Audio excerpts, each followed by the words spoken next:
Selamat hari Minggu, Bapak, Ibu, Saudara, anak-anak terkasih. Presbiter bertugas mengucapkan selamat beribadah di hari Minggu ke-22 sesudah Pentakosta. Saat ini kita akan bersama mensyukuri pemeliharaan Allah terhadap GPIB selama 72 tahun. Untuk itu kiranya ibadah yang kita lakukan saat ini berkenan di hadapan Tuhan dan kita diberkati olehnya. Pemberita firman pada ibadah ini adalah Pendeta Bapak Martin Lewakabesi, Ketua 1 Majelis Sinode GPIB. Marilah kita bersaat teduh.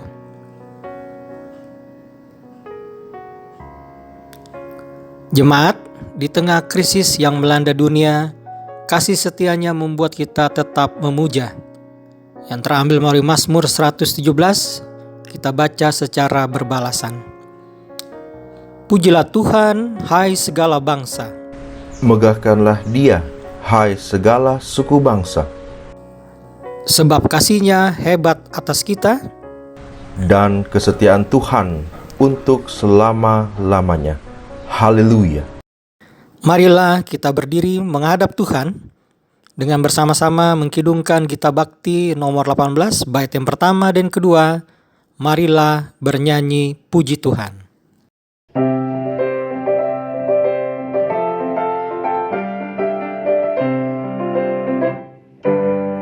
Marilah bernyanyi puji Tuhan, bunyikan seruling dan sasando.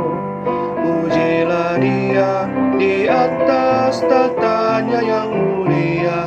Puji Dia hai segala yang bernafas. Pujilah Tuhan yang maha tinggi dan maha kuasa. Pujilah Tuhan yang maha kasih dan murah hati. Kepada Dia berilah hormat dan kemuliaan. Pujilah Dia segala yang bernafas. Marilah bernyanyi sukacita, pukul toto buang dan kolintang. Pujilah Dia, agungkan Tuhan semesta alam. Puji Dia hai segala yang bernafas. Pujilah Tuhan yang maha tinggi dan maha kuasa. Pujilah Tuhan yang maha kasih dan murah hati. Kepada Dia berilah hormat dan kemuliaan. Pujilah Dia segala yang bernafas.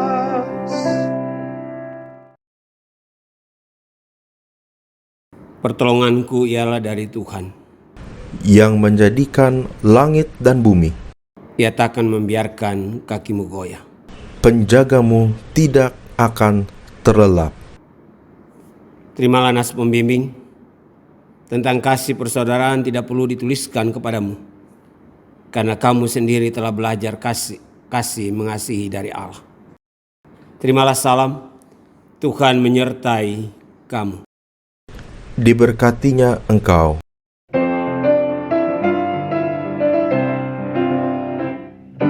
Orang Batak maupun orang Jawa, orang Bali maupun orang Dayak, segala suku, bahasa, dan aneka budaya. Puji Dia hai segala yang bernafas. Pujilah Tuhan yang maha tinggi dan maha kuasa. Pujilah Tuhan yang maha kasih dan murah hati. Kepada Dia berilah hormat dan kemuliaan. Pujilah Dia segala yang bernafas. Jemaat dipersilakan duduk. Marilah kita memasuki doa hari ini. Mari berdoa. Allah yang setia memelihara persekutuan kami. Kami berucap terima kasih atas karya-Mu yang terasa nyata dalam persekutuan ini. Sampai kami tersebar di penjuru negeri, tiada lain jika bukan karena Engkau sendiri. Namun kami sadar, seringkali kami lalai hadir bagi dunia yang Engkau kasihi. Ketika dunia dilanda pandemi, kami justru berlagak tak peduli. Ketika sebagian orang terkena dampak ekonomi, kami masih saja memikir untung rugi. Ketika pertengkaran di mana-mana semakin menjadi, kami hanya pikir kenyamanan sendiri. Kami mengharap pada Roh Ilahi yang berkuasa mengampuni dan membaharui. Sudilah terus bersama dengan kami, ya Allah Rahmani. Kiranya di dalam Kristus, Anak-Mu, kami pun terus dilayakan untuk menyatakan karya keselamatan-Mu bagi semesta ini. Amin.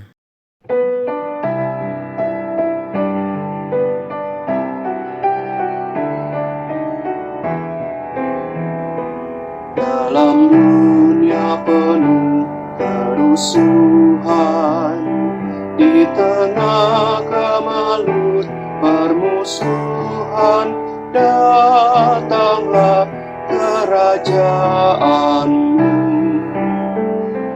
Di gereja yang harus bersatu, agar nyata manusia baru, datanglah kerajaan-Mu.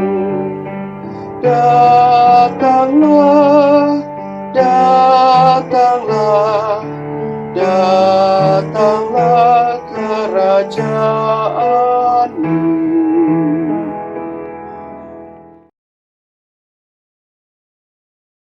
Bapa di surga, kami bersyukur untuk sukacita ibadah minggu walaupun melalui live streaming, tapi kami percaya kuasa Allah akan ada di dalamnya. Kami akan memahami kebenaran firman-Mu, buka hati dan terangi dengan kuasa Roh Kudus, agar firman yang akan kami baca dan kami renungkan boleh kami pahami dan lakukan dalam hidup beriman kami. Berfirmanlah, karena kami siap untuk memahaminya. Dalam nama Tuhan Yesus kami berdoa. Amin. Mari berdiri. Jemaat, mari mendengarkan firman Tuhan yang dibacakan dari Alkitab. Haleluya.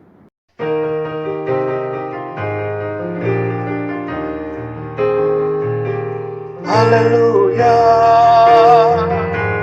haleluya, pujilah Tuhanmu selamanya, haleluya.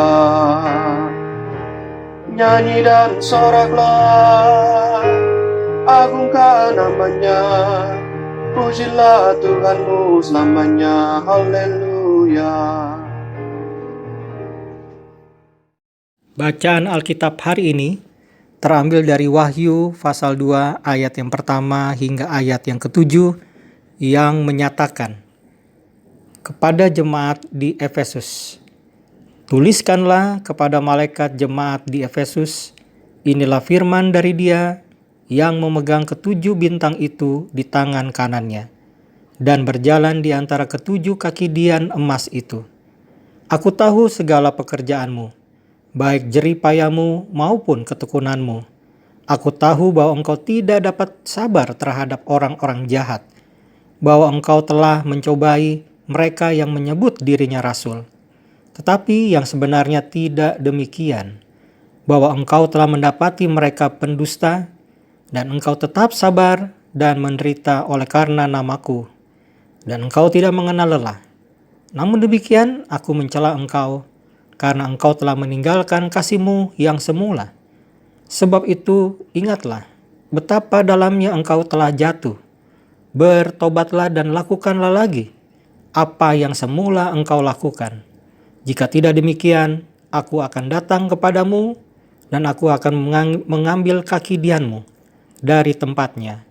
Jikalau engkau tidak bertobat, tetapi ini yang ada padamu, yaitu engkau membenci segala perbuatan pengikut-pengikut Nikolaus, yang juga kubenci. Siapa bertelinga, hendaklah ia mendengarkan apa yang dikatakan Roh kepada jemaat-jemaat. Barang siapa menang, dia akan kuberi makan dari pohon kehidupan yang ada di taman Firdaus Allah. Demikian pembacaan Alkitab. Hendaklah firman Tuhan dengan segala kekayaannya diam di dalam hatimu, dan ucap syukurlah kepada Allah.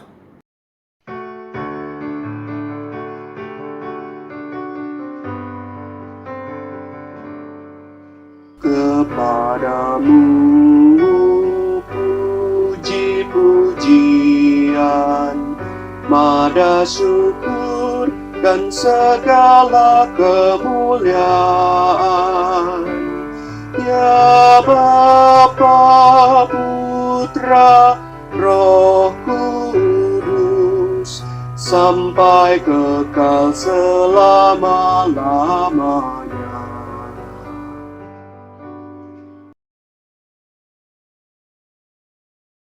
Bapak, Ibu, dan saudara-saudara yang dikasih oleh Tuhan Yesus Kristus, tema yang diberikan bagi saya adalah jangan meninggalkan kasih yang mula-mula. Bapak, Ibu, dan saudara-saudara yang dikasih oleh Tuhan Yesus Kristus, Ibu Teresia pernah mengatakan bahwa penyakit yang paling menakutkan itu bukan HIV. Penyakit yang menakutkan itu bukan TBC. Penyakit yang menakutkan bukan lepra atau kanker yang sekarang saat ini sangat-sangat ditakutkan. Madam Teresa bilang bahwa penyakit yang sangat menakutkan itu adalah pada saat orang kehilangan cinta kasih. Pada saat orang tidak lagi dikehendaki. Pada saat orang tidak lagi dicintai. Pada saat orang tidak lagi mendapat peduli. Dia bilang begini, ya, penyakit, ya, yang disebabkan karena fisik, maka obat-obatan itu bisa membuat dia sembuh. Oke. Tetapi jika penyakit itu karena kehilangan cinta kasih, tidak ada obat yang dapat menyembuhkannya. Dia bilang bahwa dalam dunia ini banyak orang, ya, yang mati karena kelaparan, karena tidak bisa makan. Tetapi dia bilang bahwa jauh lebih banyak orang yang mati karena kehilangan kasih sayang. Karena itu ingatlah Bapak, Ibu, dan saudara-saudara, kasih adalah mutiara yang paling indah dalam hidup ini. Kasih adalah mahkota yang paling berharga. Kasih adalah harta yang paling mahal. Tanpa kasih, hidup ini hambar. Tanpa kasih, hidup ini kosong dan tidak bermakna. Suatu saat ada cerita seorang pemuda yang akan berangkat untuk menjalani tugas militer di Vietnam. Dan tugas itu 2 tahun. Ya. Dan sebelum dia berangkat, ibu papanya mengantar dia dengan doa. Anakku, kami mengantar engkau dengan cinta kasih kami. Engkau pergi dan kami percaya engkau akan pulang dengan selamat. Ya. Lalu anak itu pergi. Ya. Tidak berselang lama, 2 tahun kemudian selesai, dia kembali. Rupanya bahwa rumahnya agak jauh, agak ke kampung, sehingga dia harus tinggal di kota tertentu dulu, baru kemudian besok melanjutkan perjalanan. Dan dia bermalam di sebuah hotel yang sekitar lantai 6. Malam hari sebelum pulang dia telepon papa mamanya. Lalu pada waktu dia telepon di sana, mamanya angkat. Lalu kemudian dia bilang, "Mama, apa? Saya sudah pulang dari medan perang." Papa mamanya bilang, "Puji syukur anakku telah kembali." Dengan senang. Setelah berbicara beberapa hal, lalu kemudian dia bilang, "Ma, Papa, bolehkah besok aku membawa temanku untuk bermalam di rumah kita?" Apa jawab mamanya? "Bawa saja, kamar kita banyak dan kosong. Silakan bawa." Ya, mama senang anak kamu pulang dengan temanmu. Oh. Tapi kemudian sebelum mamanya bicara, lalu anak itu bilang, "Tapi Ma, temanku ini kaki duanya buntung dan tangan kanannya buntung karena garnat." Terdiam sejenak. Lalu kemudian mamanya dari sana telepon bilang, "Tidak usah. Karena biasanya orang cacat itu membuat susah. Biasanya orang cacat itu hanya menyusahkan dan tidak ada arti apa-apa. Gak usah kamu bawa pulang temanmu, kamu saja sendiri pulang." Tanpa ada ucapan selamat malam atau apapun juga, mamanya tutup telepon. Besok pagi papa dan mamanya datang untuk menjemput dia di hotel itu. Pada saat mereka sudah sampai, parkir mobil, lalu kemudian mereka lihat di depan hotel itu orang berkerumun. Sangat banyak orang berkerumun. Papa mamanya turun dari mobil lalu tanya, "Ada apa?" Orang bilang bahwa ada seorang anak muda yang bunuh diri, lompat dari lantai 6 dan meninggal. Lalu papa mamanya menghampiri. Pada waktu dia masuk di antara kerumunan itu, dia melihat yang meninggal itu kakinya 2 buntung dan tangan kanannya buntung. Dan pada waktu dilihat ternyata itu anaknya. Pada waktu mereka mendekat karena sedih, dan mereka menemukan secari kertas yang ditulis oleh anaknya dengan tulisan darah. Apa tulisannya Bapak Ibu?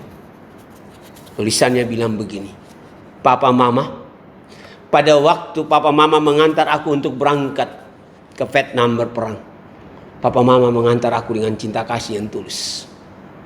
Tapi sayang, cinta kasih yang tulus itu juga hilang sekejap, ya, diiringi dengan hilangnya kaki dan tanganku. Apa artinya? Bapak Ibu dan Saudara, ternyata papa mamanya hanya mau mengantar dia pada waktu anak itu ada dalam kondisi sehat. Kasih itu hanya pada saat kondisi sehat. Tapi manakala melihat kenyataan bahwa anak itu tidak buntung lagi, kemudian tangannya itu buntung dan kakinya buntung, ternyata mereka tidak mau menerima. Lalu anak itu bilang dalam surat itu, seiring dengan hilangnya kaki dan tangan, seiring itu juga hilang kasih papa dan mama. Bapak Ibu dan saudara, kira-kira begitulah tanda kasih yang terjadi dalam kehidupan kita. Dan itu yang mau digambarkan oleh pembacaan kita hari ini, Wahyu pasal 2. Penulis Wahyu mengingatkan supaya jemaat yang ada saat itu di Efesus untuk kembali kepada kasih yang mula-mula. Kita harus akui bahwa Efesus adalah sebuah kota yang besar di daerah Asia. Kota Efesus mempunyai pelabuhan yang merupakan pusat ekspor di wilayah Asia. Dan ingat, pada saat itu Efesus juga merupakan kota administrasi, bahkan pusat administrasi pemerintahan Romawi di wilayah Asia Kecil. Jadi Asia itu terbagi-bagi, dan kemudian Asia Kecil itu ada pemerintahan administrasi Roma, dan itu pusatnya adalah di kota Efesus. Selain Efesus memiliki yang namanya pusat perdagangan, pusat administrasi, maka Efesus juga sangat terkenal Bapak Ibu kalau kita baca nanti dalam bidang keagamaan. Semua agama ada di kota Efesus. Di sana dikenal bagaimana kuil-kuil untuk menyembah kepada berhala, ya, seperti berhala kesuburan, kuil Artemis, ya, serta kuil-kuil untuk penyembahan kaisar. Ya. Karena itu dalam surat kiriman Yohanes kepada ketujuh jemaat dalam Wahyu, maka jemaat Efesus pertama disapa karena keutamaan. Jemaat Efesus disapa karena keutamaan. Jemaat Efesus disapa karena kedudukannya yang sangat terkemuka. Ya. Jemaat di sana menjadi terkemuka di antara ketujuh jemaat karena memang letak kotanya sangat bagus, ya, strategis. Tapi juga perkembangan dari budaya dan agama yang ada di sana. Ya. Tetapi ternyata kondisi itu membawa persoalan bagi jemaat yang ada di Efesus. Ya.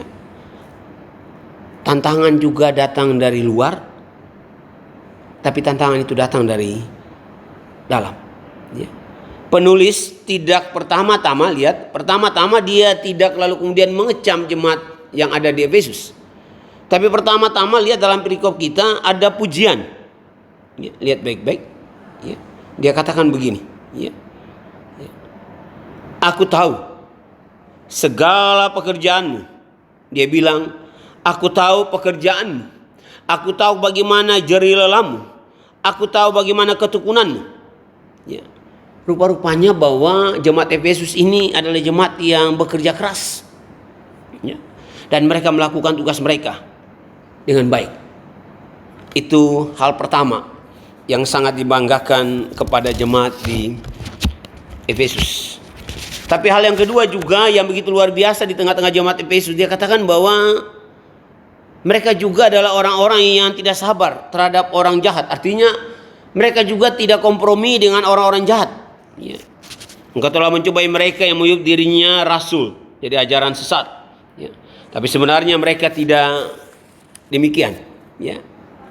Peringatan terhadap jemaat Efesus tidak hanya berlaku dalam hidup mereka, tetapi mereka juga diingatkan bahwa mereka harus berhati-hati dengan kondisi jemaat tersebut. Ya. Tapi dalam kondisi yang demikian, hal yang baik itu mereka diingatkan juga. Ya. Ingatlah betapa dalamnya engkau telah jatuh. Ya. Yang terjadi rupa-rupanya Bapak Ibu dan saudara-saudara, ya, mereka meninggalkan kasih mereka yang mula-mula. Ya. Ada pujaan, ada kebanggaan yang dilakukan oleh penulis, tetapi kemudian dia ingatkan mereka. Apa yang mereka lakukan itu ternyata tidak dilandaskan oleh kasih. Apa yang mereka lakukan itu adalah hanya untuk kepentingan diri, kesombongan diri dan keutamaan diri. Bukan untuk kemuliaan dan kebesaran nama Tuhan. Apa yang mereka lakukan hanya sekedar rutinitas, wajib saja. Ya rutinlah kalau bikin begitu. Tapi tidak dilandaskan oleh kasih. Ya. Dan itu ketika mereka melakukan itu tanpa dilandaskan kepada kasih, maka penulis bilang itu tidak pernah ada arti apa-apa dalam hidup dan persekutuan mereka. Ya. Penulis mengingatkan jemaat Efesus, ya, bahwa mereka harus hidup dalam kasih. Ya. Karena kasih itu adalah hal yang paling utama dan terutama dalam hidup dan persekutuan mereka.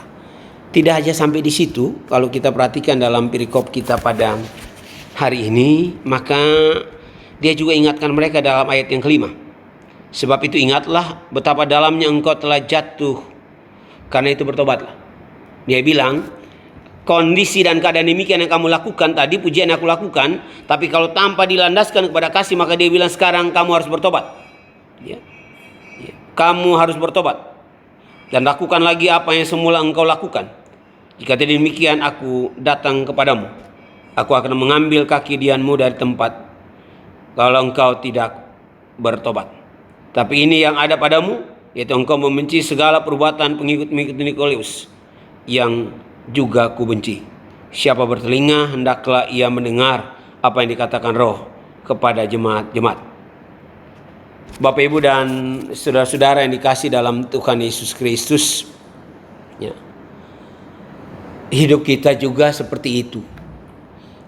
Anjuran bagi kita dan jemaat secara khusus Yesus untuk kembali kepada kasih yang mula-mula itu, kita bertanya, Pak Pendeta, kasih yang seperti apa? Kasih yang mula-mula adalah kasih pada saat jemaat itu berdiri mula-mula. Ingat, Bapak Ibu masih ingat jemaat mula-mula, bagaimana pola hidup jemaat mula-mula? Pola hidup jemaat mula-mula adalah mereka berkumpul di satu tempat. Firman Tuhan bilang kan, mereka memecahkan roti, mereka membagi-bagi, mereka berdoa, dan mereka menjual harta mereka untuk dibagikan orang lain. Itu kasih yang mula-mula, tulus, tidak ada embel-embel, tidak hanya untuk kepentingan diri, tetapi kasih yang sungguh-sungguh dihadirkan dari Kristus. Bapak Ibu dan saudara-saudara jemaat yang dikasih oleh Tuhan Yesus Kristus, begitulah tanpa kasih, segala yang ada pada kita menjadi tidak berarti. Sama seperti jemaat di Efesus tadi, dia bilang, apapun yang kamu lakukan itu tanpa kasih, maka tidak ada arti apa-apa. Pun kalau kita punya otak cemerlang, pun kalau Bapak Ibu dan saya punya segudang harta kekayaan, ataupun juga kita punya kemampuan khusus yang tidak dimiliki orang lain, tetapi tanpa kasih, ingat Bapak Ibu, semuanya itu tidak ada gunanya.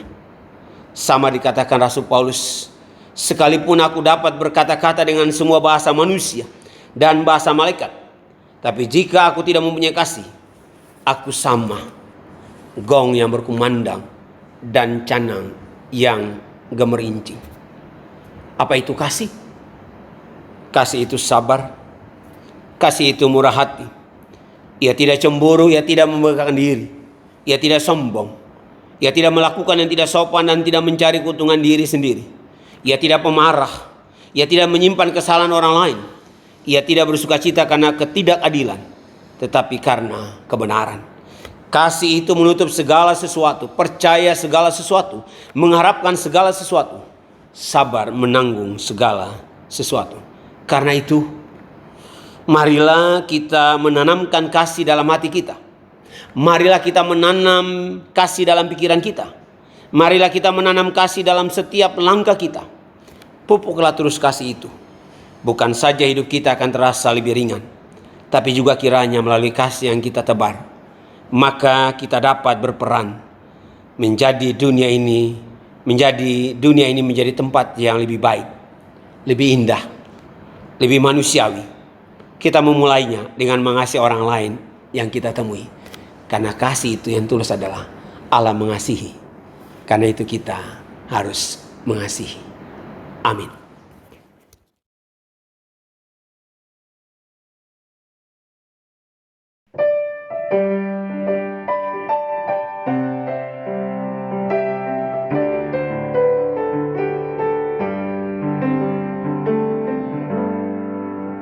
Mercusuar kasih Bapa, memancarkan sinarnya, namun sulu yang di pantai, kitalah penjaganya. Pelihara sulu pantai, walau hanya klip gelap, agar tiada orang hilang di lautan yang seram.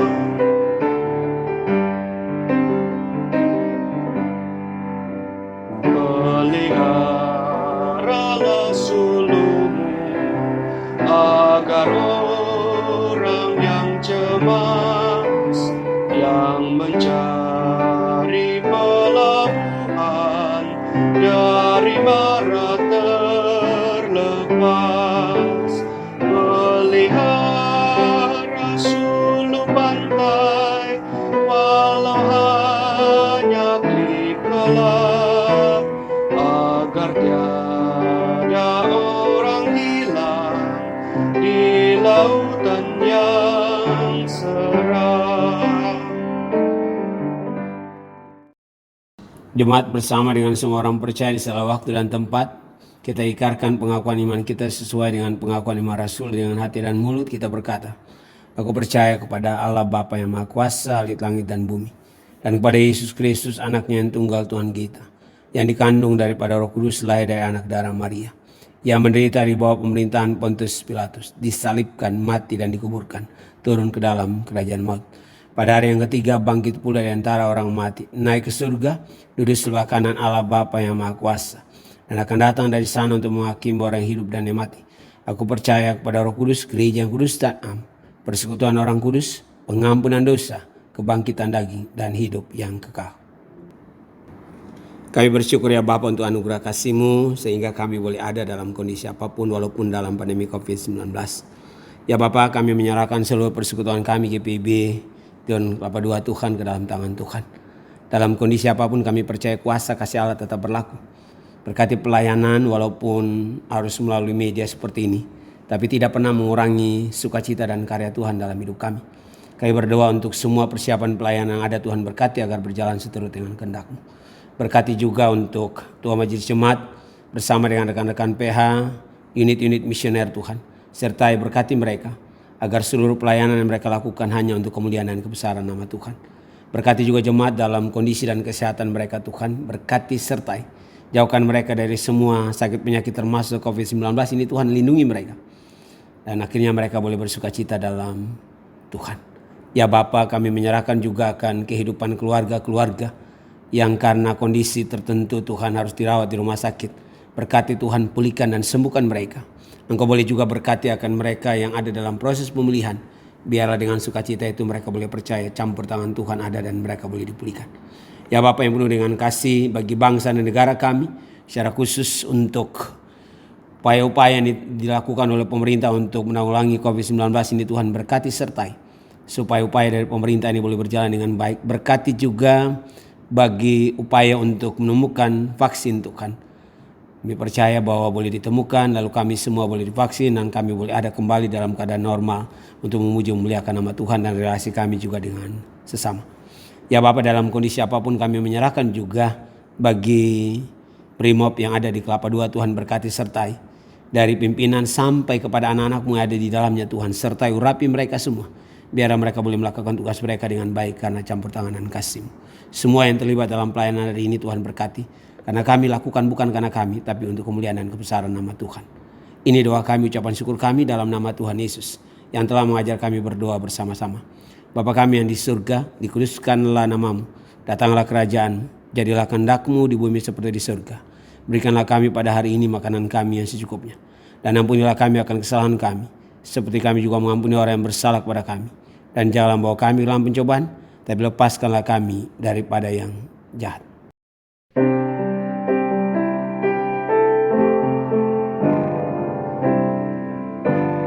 Karena Engkaulah yang empunya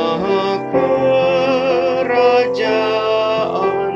dan kuasa dan kemuliaan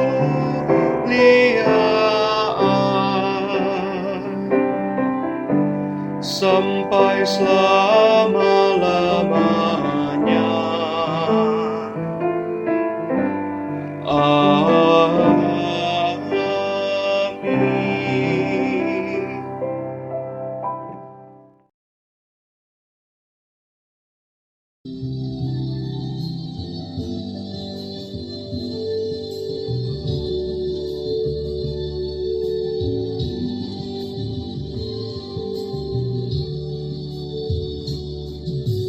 Siapa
Umat yang dikasihi Tuhan, marilah kita menyatakan syukur kepada Tuhan dengan memberi persembahan kepadanya sambil mengingat pesan Alkitab dari 2 Korintus pasal 9 ayat yang ke-12 yang menyatakan, sebab pelayanan kasih yang berisi pemberian ini bukan hanya mencukupkan keperluan-keperluan orang-orang kudus, tetapi juga melimpahkan syukur kepada Allah.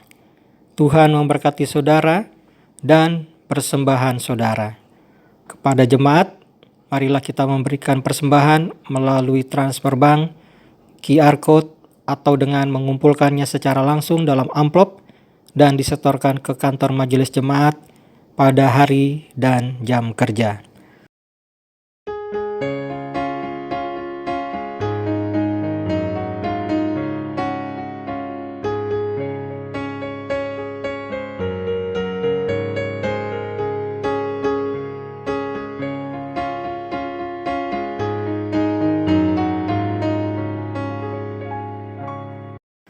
Marilah kita mengkidungkan kidung ungkapan syukur Gita Bakti 84. Bait yang pertama, inilah ungkapan syukurku.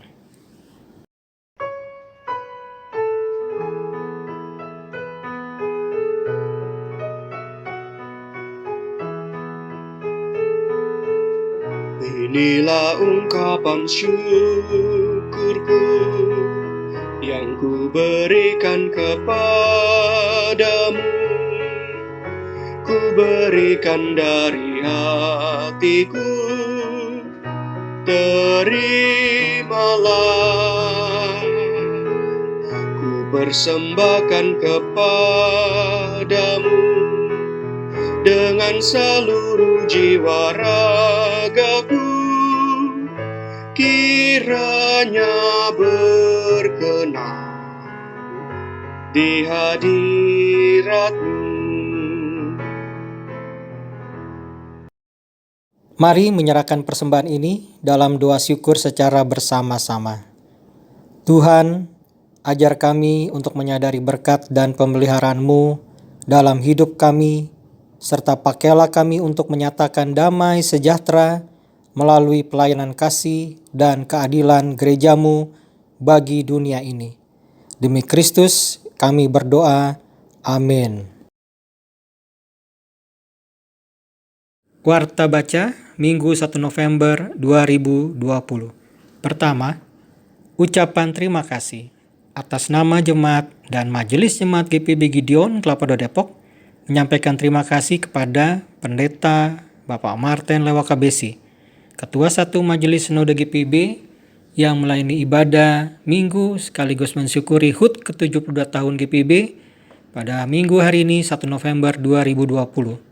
Yang kedua, para pelayan dan paduan suara serta vokal grup yang telah mengambil bagian pada ibadah Minggu ini. Tuhan Yesus Kepala Gereja senantiasa memberkati pelayanan Bapak, Ibu, Saudari sekalian. Yang kedua, pemberitahuan pemberkatan perkawinan antara Saudara Benhard Risando Simatupang, putra dari keluarga Bapak Saud Simatupang dan Ibu Linda Kristina Simatupang Nainggolan dari sektor pelayanan Yosua, dengan Saudari Taransa Agasya Tutupoli, putri dari keluarga Bapak Yakob Alexander Tutupoli, dan almarhumah Ibu Mary Wati Yahya dari GPB Jemaat Cimanggis Depok. Pemberkatan perkawinan akan dilaksanakan pada hari tanggal Sabtu 7 November 2020 waktu jam 10 waktu Indonesia bagian Barat. Tempat GPB Gideon Kelapa II Depok, pelayan firman, Pendeta Bapak Risto Efraim Andaki. Bagi jemaat yang berkeberatan atas peneguhan dan pemberkatan perkawinan ini, dapat menyampaikan keberatannya di kantor majelis jemaat sebelum pengembalaan dilaksanakan. 3. Pemberitahuan. Pelaksana Harian Majelis Jemaat GPB Gideon Kelapa Depok mengajak dan mengingatkan kembali kepada seluruh warga jemaat untuk pertama, mengisi kartu diakonia sebagai bagian dari kewajiban dan tanggung jawab pelayanan kita bersama untuk mendukung seluruh kegiatan diakonia. Apabila membutuhkan kartu diakonia atau saat ini sedang hilang, silakan dapat menghubungi pengurus sektor masing-masing.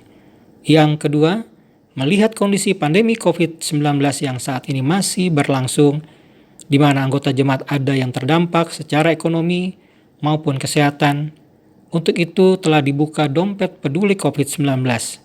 Marilah kita bersama-sama menunjukkan kepedulian kita bagi sesama dengan cara langsung menyetor ke kantor sekretariat gereja atau transfer melalui bank yang informasi rekening tersedia di Warta Jemaat atau di website GPB Gideon Kelapa II Depok.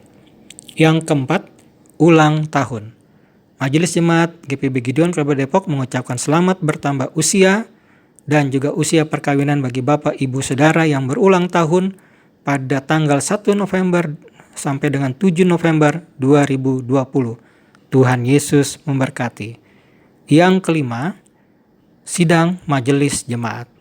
Sidang Majelis Jemaat GPB Gideon Kelapa Depok triwulan yang kedua untuk tahun anggaran 2020-2021 akan diselenggarakan pada hari tanggal Sabtu 14 November 2020 waktu jam 10 pagi waktu Indonesia bagian Barat dilakukan secara daring. Adapun agenda sidang Majelis Jemaat yang pertama, evaluasi program kerja dan anggaran triwulan pertama. Yang kedua, pelaksanaan kegiatan program kerja dan anggaran untuk triwulan yang kedua, Oktober sampai dengan Desember 2020. Yang ketiga, warna sari. Mohon kehadiran seluruh presbiter untuk mengikuti sidang Majelis Jemaat tersebut. Tuhan Yesus memberkati. Untuk informasi keuangan dan lainnya bisa diikuti dalam Warta Jemaat tercetak maupun yang tersedia di website www.gpbgideondepok.org. Demikian Warta Jemaat ini. Atas perhatian jemaat kami ucapkan terima kasih. Selamat hari Minggu, Tuhan memberkati. Jemaat mari berdiri, amanat pengutusan. Pergilah, engkau diutus dan diperlengkapinya. Nyatakanlah damai sejahtera dan kasih setia Tuhan di tengah krisis dunia ini. Agar yang cemas beroleh harap, yang lesu dikuatkan, dan yang berduka terhiburkan.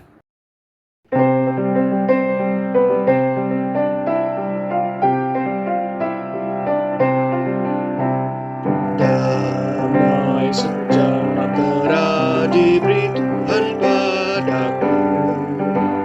Sungguh ku rasakan melimpah di hatiku.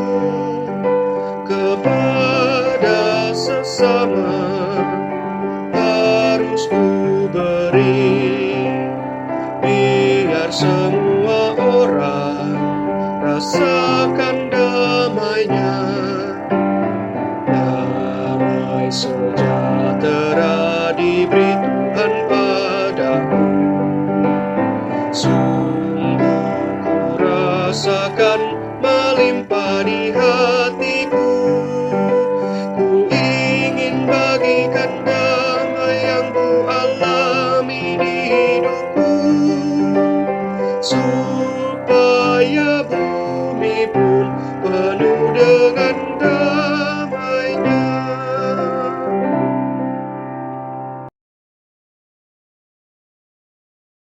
Angkatlah hatimu dan arahkanlah pikiranmu kepada Tuhan, serta terimalah berkat-Nya. Allah Sang Pengasih, kiranya memberi hati yang gusar untuk mengasihi yang papa. Kristus Sang Kawan, kiranya menganugerahkanmu kelemahan, agar engkau tak merasa lebih kuat dari mereka yang lemah. Roh Sang Penghibur kiranya memberi air mata untuk menangis bersama mereka yang berduka. Dan pada akhirnya, Allah yang Esa Tritunggal, kiranya memakaimu untuk menjadi kawan bagi yang menderita kini dan selamanya.